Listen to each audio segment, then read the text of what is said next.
This is breaking news.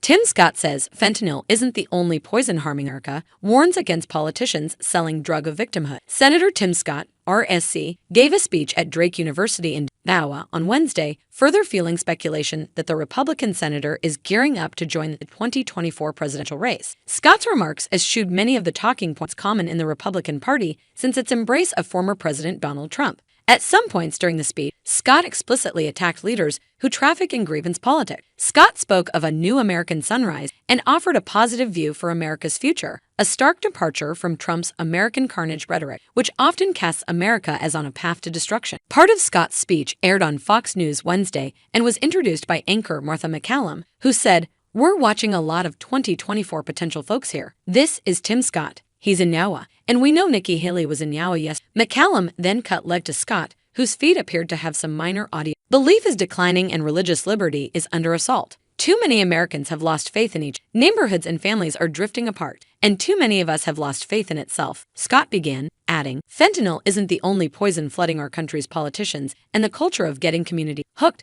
on a drug of victimhood and the narcotic of despair. They are addictive, and they are lethal. People see themselves as victims with no hope, no accountability, and no skin in the game. How did this happen? For two and a half centuries, the rest of the world marveled at Americans' confidence and ambition. What went wrong? Pretend you are our nation's greatest enemy. You say you want a good blueprint to ruin America. What would you put in it? First, you would take aim at our patriotism, so you'd amplify attention seekers who say America is an evil country." Scott continued, "Make it easy to get rich and famous by feeding the empty calories of anger to people who are starving for hope. 100 years ago, children were taught the color of their skin defined them. If you wanted to ruin America, you bring that back," Scott declared, taking clear aim at grievance politics. "Okay, we'll keep a close eye on that as we see a lot of people spending a little bit more time in places like Iowa and New Hampshire," MacCallum said as she went back to her program.